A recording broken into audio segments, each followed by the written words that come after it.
I got a kick. There you go. Okay, so this, ladies and gentlemen, is Pindy Chaggar, and she is one of my colleagues. I'm delighted to say she's an osteopath. Hi, Pindy. Hi, Nick. Hello, everyone listening Hi to this. there. Yes, and just before we get going, Pindy, just to let everyone know that this episode is brought to us by CBD1, who are the purveyors of some of the finest CBD on the planet, and it is made in harmony with nature, in harmony with human beings, and they have their revolutionary, highly bioavailable absorb range. Most CBD, when you take an oil, you absorb about 10%, 12%.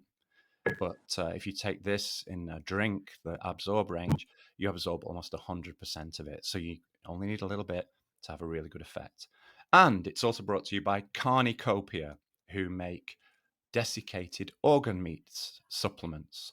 So you can get all that nose to tail nutrition that you might need, those vital micronutrients, growth factors that you cannot get from multivitamins, you cannot get from anywhere else. And they do their unique male and female specific supplements. Alpha for men with bull's testicles, goddess for women with oysters and ovaries in it. So thank you to CBD1 and Carnicopia. And now over to Pindy. So Pindy, Okay. right, the first thing I want to know is, what did you want to be when you were growing up? Would you believe it, Nick? If we go down that road, it's going to get quite deep. Yeah? I actually did want to go down the medical route from a very, very young age. I Okay. was influenced to go down the osteopathy route from about 14 years of age, I want to say. Right. And now I'm friends with the osteopath who treated me all those years ago as a 14-year-old girl at the OCC. And she's wonderful. She's forgotten the story, so I do like to remind her every now and then Yeah. that she influenced me to be here today. And that's the stepping stones, I suppose, for my journey. Wow. So it was actually having treatment that kind of inspired you. That's right. What was it about what she did?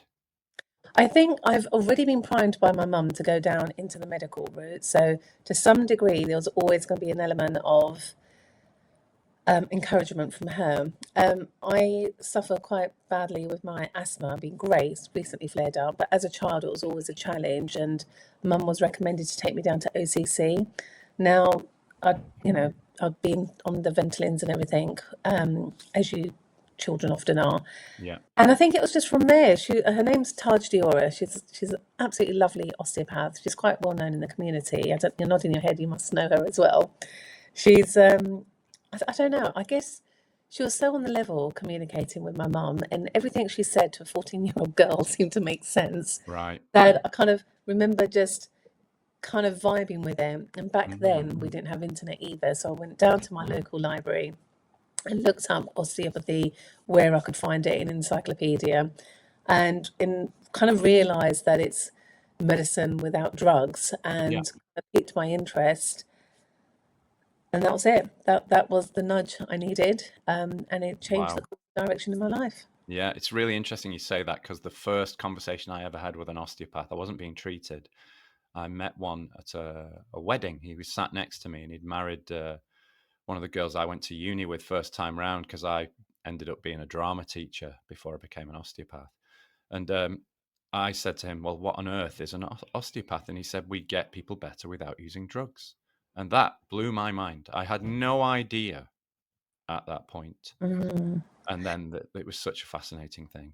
It's so influential, isn't it? Because now being a 44-year-old adult and then raising my own children, you hear the echoes of your ancestors, all the stuff my mum used to say. My nan, we still have a bless her. Eat this to get better, eat Yeah. this for your bones, eat this for your postpartum care, eat this. Everything was medicine by food. Yeah. And I guess natural healing without drugs has always been in my bloodline. You just don't appreciate it as a child and you don't value it as a child. Yeah. But now, as a mother, if my children are struggling, and it could be anything, changing weather, dust, stress, anything, you're like, right, what can I feed my child, or what can I do for my child, or is it time for a salt bath? Or you kind of start to think, this is normal for me, but I want to say off-piste because it's not normal in mainstream. Yeah. And just all your learnings, it's so normal in our house to be drinking ginger tea. Like no one else they don't blink an eye. The amount of ginger we buy is so Yeah. unnatural Fresh compared to, ginger. for example. Yeah, but it's just standard in our shopping. So to the But uninitiated, what does ginger tea do? for me, it's become a soothing thing now. But it just finds there's some Ayurvedic element to it. It just kind of balances your energy levels, Yeah. calms down inflammation into your body, Yeah. and you do feel that you're, especially with my children, that their sinuses kind of settle down and they're not as sniffy or even highly strung or highly high energy where their sinuses seem so contracted. Just Yeah. helps to kind of settle that down a little bit so that they can breathe a little bit easier. The obvious ones for ginger is usually your digestive system, and it is Yeah. absolutely potent for that. If I do have an Indian cup of tea, I always have ginger in it because I just find it's really harmonizing to the whole mechanics of starting my day. But generally, my husband uses it as shots on a regular basis to Yeah. boost vitamin C levels and help support him with colds and viruses and things like that that he can be a little bit susceptible to. For me, it's just become like a bit of a hug in the mug. I like ginger to kind of warm my body, relax my body, Yeah. and it feels great. And for my kids, it literally because they're a little bit flared up in their sinuses, and a bit of ginger tea helps to knock that on its head. And do you literally just grate some ginger and put boiling water on it? How do you make it? Dave's my husband. Dave Yeah. will juice it. So he will juice ginger and turmeric like a proper hard shot, burns down your throat. Wow. Feels great. That's hardcore. The The kids kids, cope with that? I know the kids don't do that though. They will they'll either have grated ginger in hot water with honey, and we're lucky. I've got friends that got hives, so we have raw local honey. Um, and that's generally how I'd have it kind of grated. If they do have a shot, the shot would be diluted in hot water, and they'll probably have a little bit of honey as well. It's a Yeah. bit much for children. Yeah, indeed, a bit strong. It's really interesting this because my 4-year-old daughter, she just constantly, well, not quite constantly anymore, but coughing and runny nose, streaming away. And just recently, I introduced her to the delights of chai, and Mm, she loves it. And she is an absolute spice girl. So she was eating chili the other day on some prawns. And I was thinking, there's no way she's going to go anywhere near this stuff. And she was on it. And I wonder, does oh, she know that there's something in that that's good for her, that she's just kind of, it's feeling good yeah. What is instinctively? what is that word? Pharmacopoeia, is it? Yes, Say pharmacopoeia. we Yes. know what we need, don't we? Yeah. And sometimes the intellect gets in the way. So who Yeah. knows, right? Children are pretty intelligent.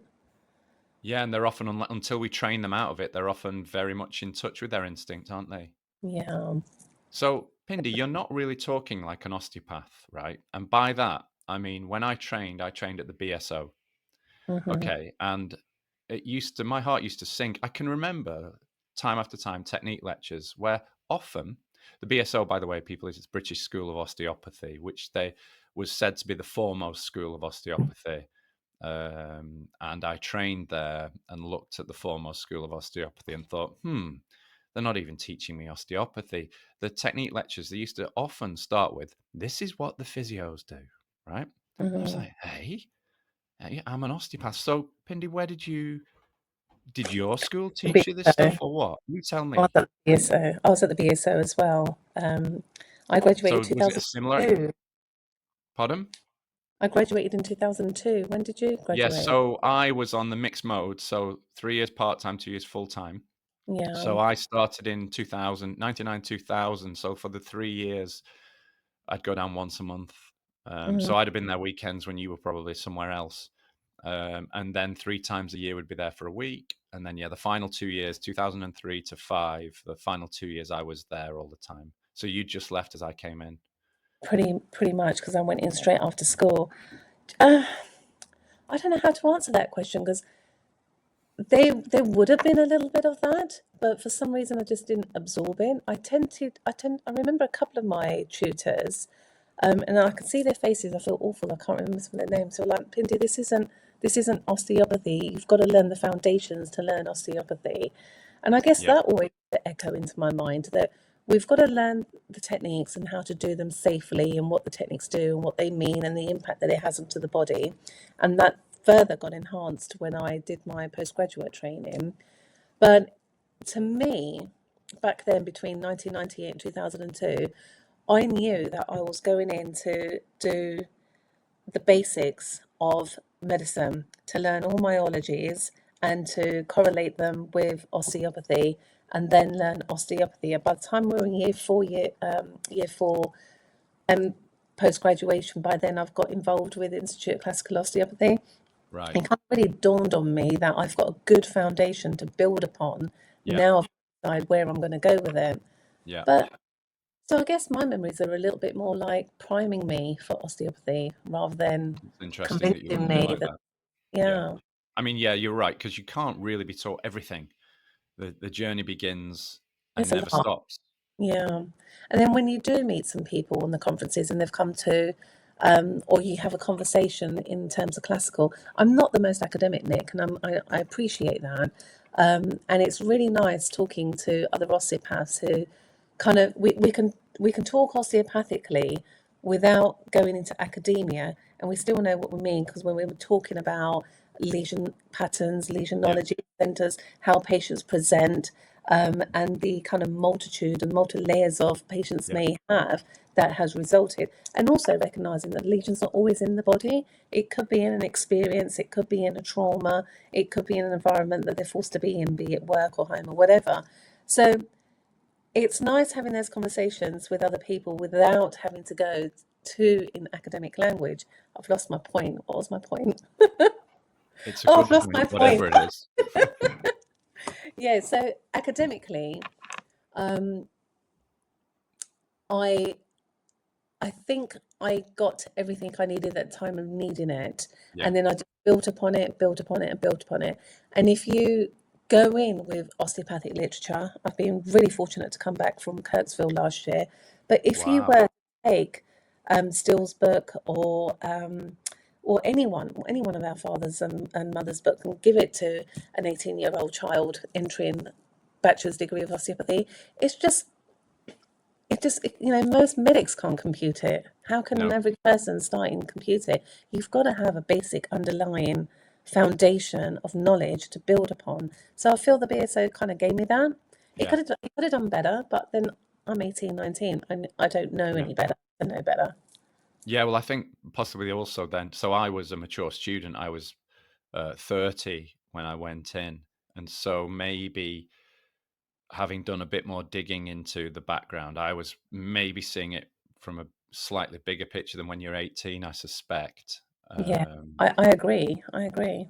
Because I remember once that we had a couple of tutors who prided themselves on basically being quite unpleasant and making people cry and Mm, really going at them. And we had a team meeting where I thought 8 or 10 students and these two lecturers, and they were ranting at us, and mm, upsetting people.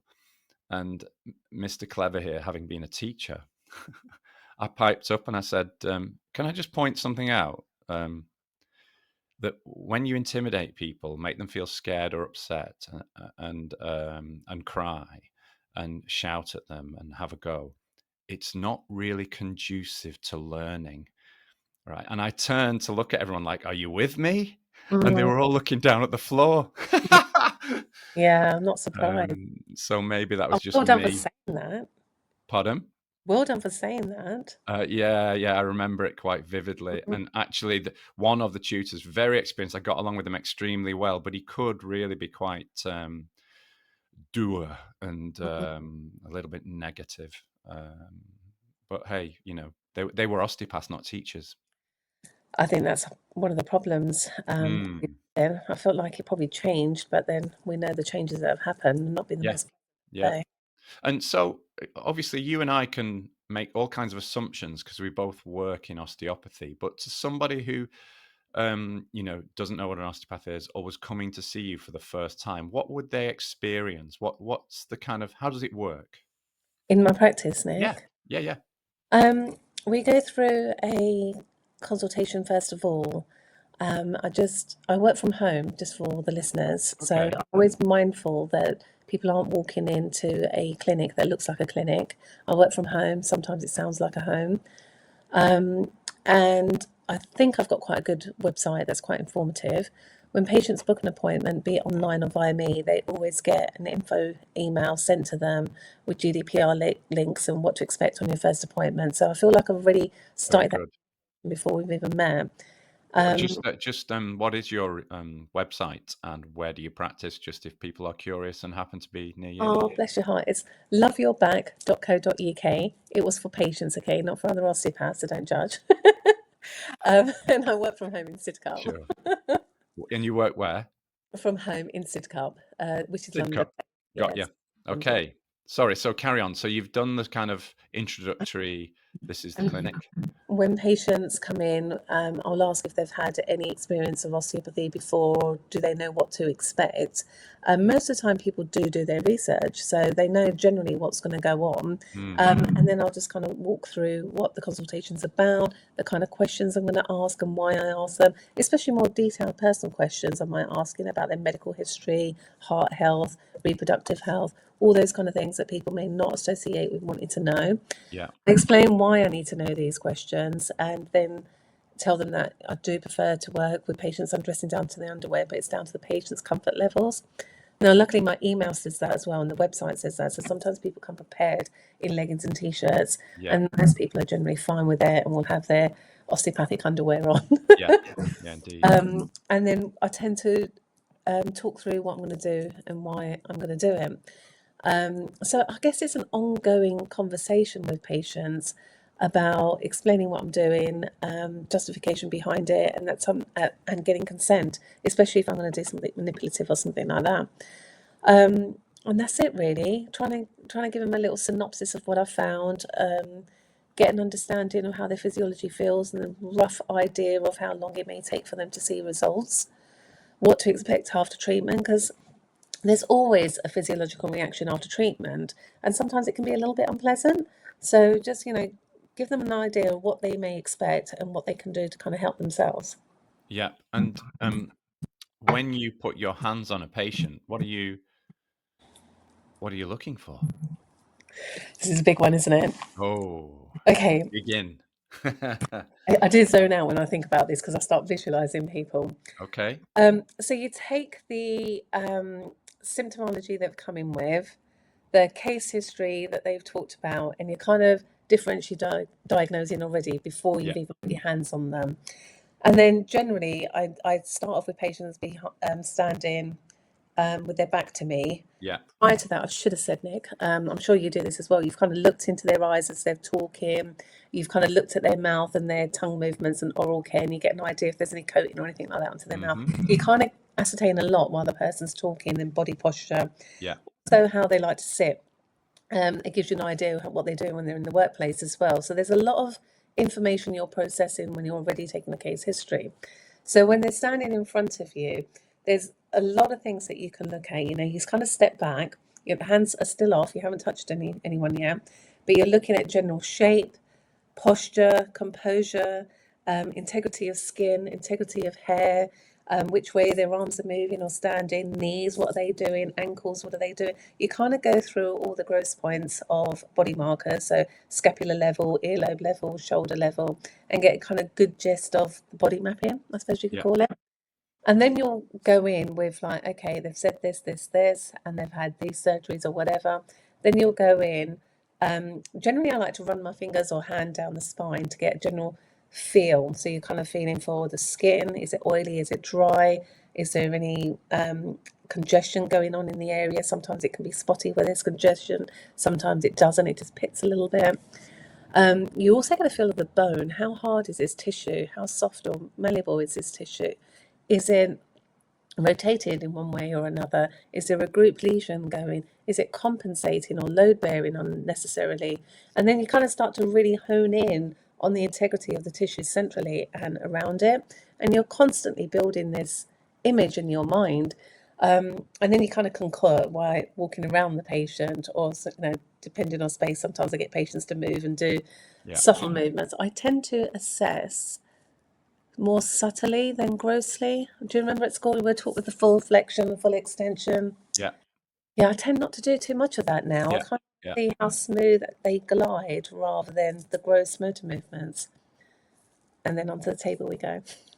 Wow. I mean, the fact you've described that so beautifully, because everything you're saying there is kind of where I am too, but I couldn't have described it so cleanly. Oh, you're so nice. Fabulous. Very impressive. So then the patient, after you've done that and you're already then beginning to tune into what may be happening, obviously that's happening from the moment they've walked through the door, of course. They're on the table. How do you sort of examine them with your hands at that point? I mean, your Mm, hands become your eyes almost. they do. They do. So I did my postgraduate training with the Institute of Classical Osteopathy. And How one of did the you stumble into that? I went to a conference. I think I was in my third or fourth year, and I'm going to cough, so I That's apologise. okay. Go for it. I went to it was in Maidstone. There was a conference going on, Yeah. and it really piqued my interest, and that's where I kind of got introduced to the Institute of Classical Osteopathy and John Wernham and Mr. Wernham's work. And I just instantly knew it's going to cost me another load of money. I'm going to enroll on their course, which I did. I've got a dry throat now. Sorry, You can go and get a drink. It's fine. I've got one. Um, and one of the things that Mr. Wernham used to say when I started that course is that you always come to the patient at their energy level, at where they're at, and that we have to be mindful of our energy. So when the patient's lying on their table, I tend to start supine, so patients are on their back, Yeah. and I'll tend to start distally, so my hands are at their feet, maintaining eye contact, talking, and I'll just kind of knock their feet a little bit. So Yeah. just a gentle push, and their recoil gives me an idea of where they're at energetically. And through that, I mean vibrational frequency, what their natural rhythm is, and really mindful not to put my rhythm in. I'm really highly strung, so I kind of go and then I Yeah. so someone like me is really annoying to someone with low energy or an elderly patient or even a baby. They don't need someone frantic coming at them because their body, it's a nervous system, isn't it? Their body picks up on that energy and it'll just resist you and you Yeah. can't do anything. It's like massaging a brick wall. So my first thought is always to come in at the feet, have a little feel, see where they lie, and kind of then lift and touch and do any treatment. Because now I know I've kind of calibrated myself, I suppose, to Mm. go in at their energy level and start examination at their energy level. So I'm not throwing joints or anything like that around. Yeah. That's really interesting because I used to have trainee doctors come to observe me in practice, and I'd say to them, "Hey, have a look at this hip. Just do a hip examination." And all they did was go through it, literally go through the motions, flexion, Yeah. rotation, abduction, adduction, without a sense of the human being Mm. beneath their hands. It was literally tick the boxes of forward, backwards, left, right kind of thing. And what you're describing there is more of it's like a dance. It's a human approach, isn't it? Mm. And you're quite right. That's how we were taught at the BSO as undergraduates.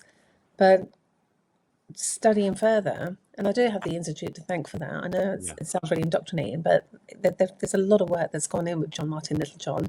It's nothing cavalier or new. It's years and years and years of experiences and note writing and witnessing these phenomena. That when you come in at a human level, you're tuning into so much more than just the hard tissue. And I think you can tune into the lesion pattern a lot better as well. So you're not just whacking around an arthritic hip and loosening off the glutes. You're kind of coming in to find harmony for that hip so it can sit where it needs to sit and aid circulation, aid the lymphatics, aid the nervous system, especially if it's a little bit hardwired now in the spinal cord, and just get it to kind of release and let it go, Yeah. whilst helping you to find a diagnosis if the hip is even the problem. Often Yeah. it's not. No, indeed. And you've mentioned the Institute of Classical Osteopathy. So people know about osteopaths. What is a classical osteopath? It's an osteopath. Hooray! But the government's decided that Yeah, go on. they're gonna dominate the word osteopathy and redefine Yes. it quite slowly, slowly, slowly. It's like Animal Farm, really, isn't it? Just Yeah. redefining what osteopathy is.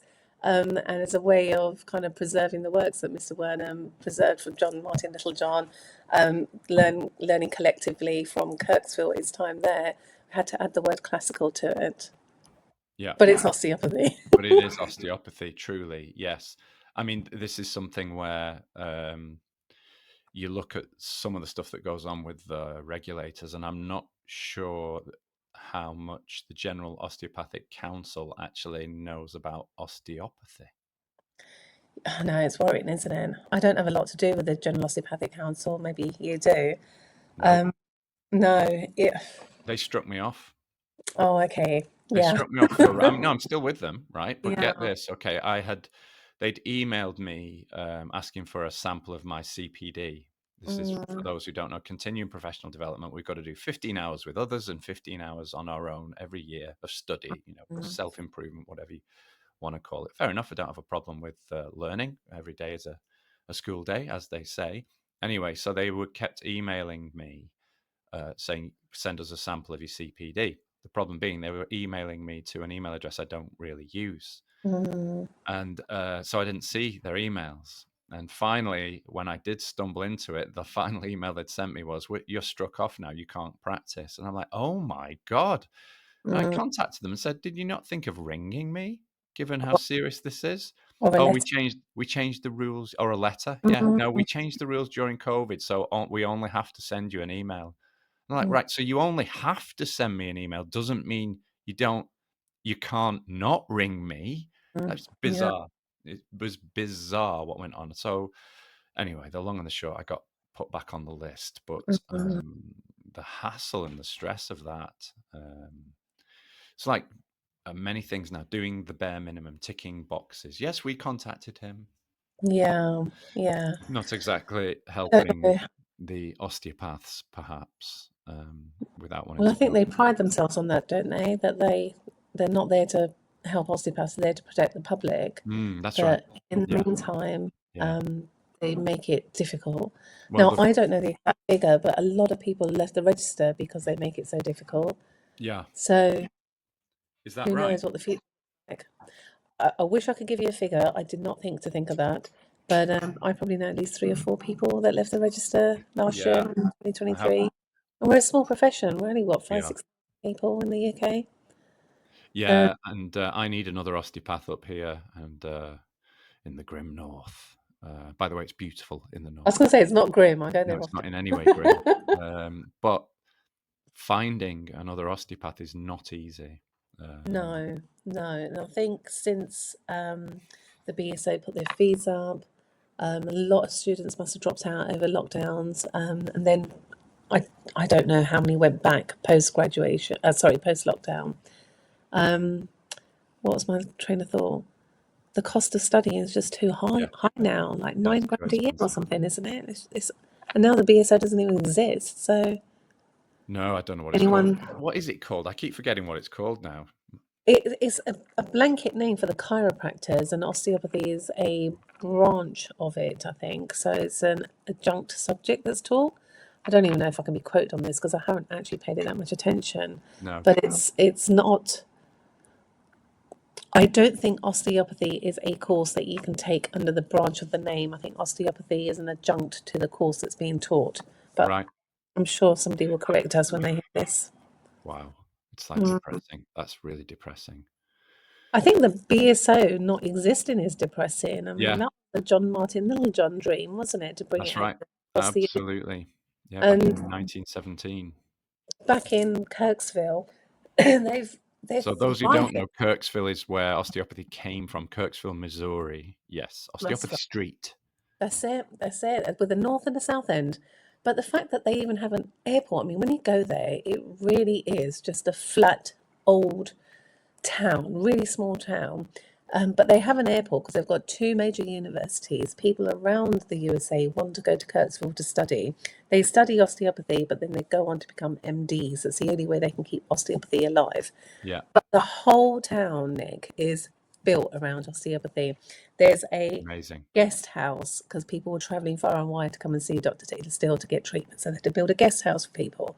There's a post office because he was getting so many letters that they had to build a post office to manage all this mail and get it to him and Incredible. that help to support him. And, townhouses, there's so much in such a small amount of space. And it makes you appreciate how big osteopathy really is and what it means to generations of people, not just us here in the UK, but globally. And you talk to all the graduates, and the time I was there was a lot of graduates from 1984. I think they called back graduates from different years. Okay. 1984. I was a little baby, and these osteopaths were studying and spreading the word and doing their Yeah. thing. And a lot of them, being in America, don't get a lot of money for it because they're not MDs or the DOs. But It's a problem. those that are practiced have gone into the medical system Yeah. are some of the best medical doctors because they know how to use their hands in examinations, whereas a lot of doctors don't really. It's very hands off, isn't it, in schools? Now, when I had my medical students come to observe me, I would sometimes demonstrate what I do on an examination on one of the students. And I'd say, okay, if you can just pop your trousers and top off. And the medical students looked at me in horror. You want to see my body? Yeah. The idea of standing up and examining a person's body was frighteningly alien to them. It just goes back to what you said earlier, though, doesn't it? That we're learning about the body as bits and parts, Yeah. not as a human. Yeah, absolutely. And how many days a week do you work then, Pindy? At the moment, I'm working 5 days a week. Okay. I just kind of spread it out amongst Yeah. all commitments. So And are you I still doing the online lectures? no, I wish. No, Osteo was my CPD membership website, which Yeah. you so graciously came and did a CPD talk with us, which I really valued because I knew nothing about CBD back then, and so many Yeah. of my patients were on it, and I was like, I need to educate myself, and that's how you and I connected. But it did fizzle out. I lost a lot of members over lockdown period, which Yeah. was ironic because that's the one time you could be doing CPD. And then I just couldn't fund it anymore, so I thought, let's put it to rest and Yeah. take a break It because was good. thank you so much. That means a lot to me. And I did get some lovely emails. I was really sad to see it go. Yeah. I'm glad that it did do some good in the world, but Yeah. maybe that chapter had to close. Who knows? Yeah.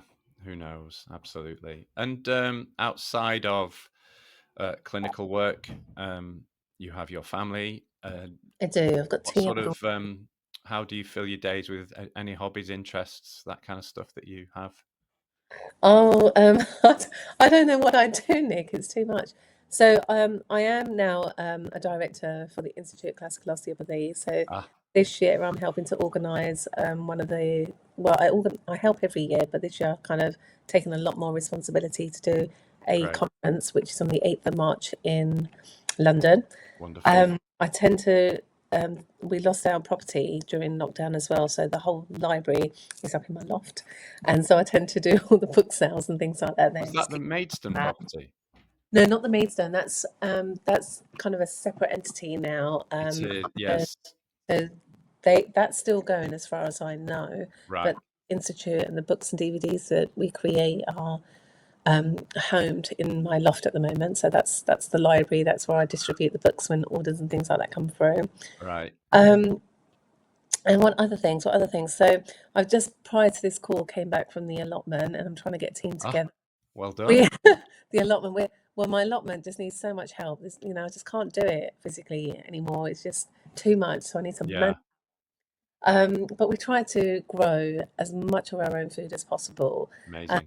It's February, so we've got to get all that groundwork done now before Yeah, our keeps going. So we do We're doing well, even though we had such a rubbish year last year, Nick. I can't tell you. It did not stop raining here until what, beginning of July. I know it was I awful. lost a lot of crops. I don't know how farmers do it because even in our little garden, we lost so many Yeah, crops.